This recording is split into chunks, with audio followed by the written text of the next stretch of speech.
Hai Sobat Cilik, dengan Bu Tata, sahabat yang menemani kamu sebelum tidur. Untuk sahabat cilik, jika ada permintaan mendengar dongeng lainnya, silahkan tulis judul dongeng di kolom komentar ya. Dan jangan lupa klik tombol like, share, dan subscribe ya. Selamat mendengarkan. Kucing di Kerajaan Sri Krishna Devaraya. Suatu hari, ketika Raja Sri Krishna Devaraya sedang duduk di istananya, ia mendengar keributan di luar gerbang istana. Dia memerintahkan para penjaga untuk mencari tahu apa itu. Seorang penjaga datang dengan seorang pria yang mengidentifikasi dirinya sebagai kepala desa. Raja bertanya kepadanya apa masalahnya. Pria itu menjawab, "Yang mulia, desa kami dipenuhi tikus. Tikus-tikus itu menghancurkan biji-bijian makanan kita dan menciptakan kekacauan di desa. Tolong selamatkan kami." Raja meyakinkan kepala desa dengan mengatakan, "Jangan takut rakyatku. Saya akan berkonsultasi dengan anggota istana saya dan menemukan solusi untuk masalah Anda." Raja Sri Krishna Devaraya memerintahkan para menterinya untuk menemukan solusi. Salah satu menteri berdiri dan berkata, "Yang mulia, karena kucing memakan tikus, kita dapat mengatasi ancaman tikus ini dengan memberikan satu kucing untuk setiap rumah tangga di desa." "Tapi bagaimana penduduk desa miskin memberi makan kucing?" tanya menteri lain. Menteri menyarankan agar mereka dapat memberikan seekor sapi bersama seekor kucing, sehingga kucing-kucing itu dapat memakan susu. Raja menyetujui hal itu. Semua penduduk desa mulai memberi makan kucing dengan susu. Dan ketika hari-hari berlalu, kucing-kucing itu menjadi sehat dan malas. Rama mengamati ini dan berpikir, ada yang salah dengan solusi ini. Keesokan harinya, Rama menaruh semangkuk susu panas di depan salah satu kucing. Begitu kucing melihat susu, ia bergegas meminumnya dan hal itu membakar lidah si kucing. Kucing itu lari dan tidak pernah menyentuh susu lagi. Karena lapar, kucing itu mulai berburu tikus dan rumah pemiliknya bersih dari tikus.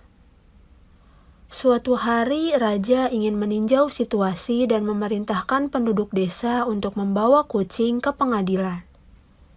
Desa-desa mengeluh bahwa kucing mereka belum berburu tikus, kecuali satu pemilik yang kucingnya berhenti minum susu berkat Rama.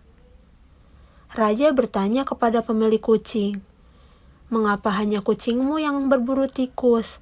Apakah kamu tidak memberinya susu?" Rama melangkah dan berkata, "Yang mulia, itu bukan kesalahan pemilik. Kucing ini menolak minum susu." "Kucing yang tidak minum susu, bagaimana itu mungkin, Rama?" tanya raja. "Biarkan saya menunjukkannya kepada Anda yang mulia," kata Rama dan meminta penjaga untuk mengambil semangkuk susu. Begitu kucing melihat mangkuk susu, ia lari. Raja yang terkejut meminta alasan di baliknya.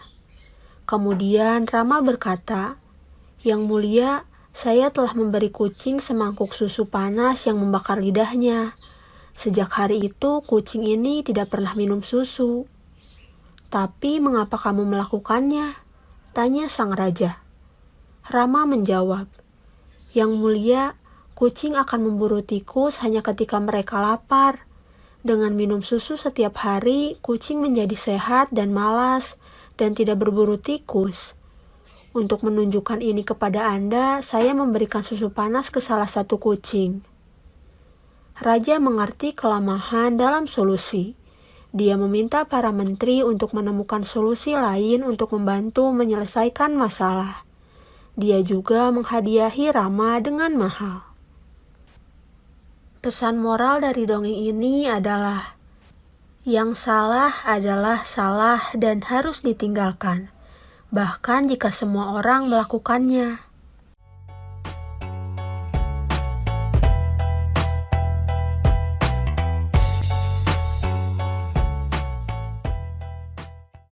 Hai Sobat Cilik, dengan Bu Tata, sahabat yang menemani kamu sebelum tidur.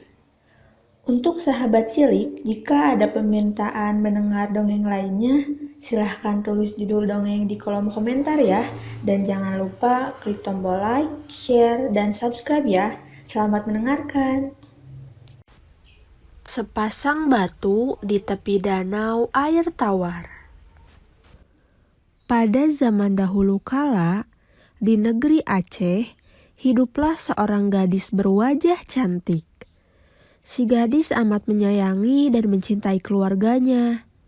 Begitupun dengan keluarganya, sangat menyayangi dan mencintai si gadis. Kecantikan gadis tersebut terdengar sampai ke negeri seberang lautan. Seorang pemuda tampan yang berasal dari keluarga terhormat datang ke desa di mana si gadis tinggal. Si pemuda mengajukan pinangannya untuk memperistri si gadis. Si gadis tidak semerta-merta menerima pinangan itu. Ia harus berembuk dahulu dengan keluarganya. Tampaknya ia pemuda yang baik dan bertanggung jawab. Sikapnya santun dan bersahaja. Pantas kiranya ia menjadi suamimu, kata ayah si gadis. Si gadis akhirnya menerima pinangan si pemuda setelah keluarganya memberi restu padanya. Pesta pernikahan pun lantas dilangsungkan. Amat meriah pesta itu. Segenap keluarga, kerabat, dan tetangga datang dengan wajah sukacita untuk menjadi saksi pernikahan si gadis. Setelah beberapa hari tinggal di desa tempat si gadis berada, si pemuda pun mengajak si gadis yang telah menjadi istrinya itu untuk kembali ke kampung halamannya di seberang lautan. Meski telah menjadi istri si pemuda, hati si gadis sesungguhnya amat berat meninggalkan keluarga dan juga desa tempat tinggalnya itu. Namun dia harus mengikuti ajakan suaminya sebagai tanda kesetiaan dan baktinya pada suami. Sebelum berangkat, ayah si gadis berpesan, "Wahai anakku, tinggallah engkau baik-baik di negeri suamimu. Ingatlah pesanku, selama engkau dalam perjalanan, jangan sekali-kali engkau menoleh ke belakang. Jangan sekali-kali. Jika engkau melakukannya, niscaya engkau akan menjadi batu." "Baiklah ayah," ujar si gadis menyanggupi. Si gadis dan suaminya pun pergi meninggalkan desa itu untuk memulai perjalanan jauh menuju negeri seberang lautan.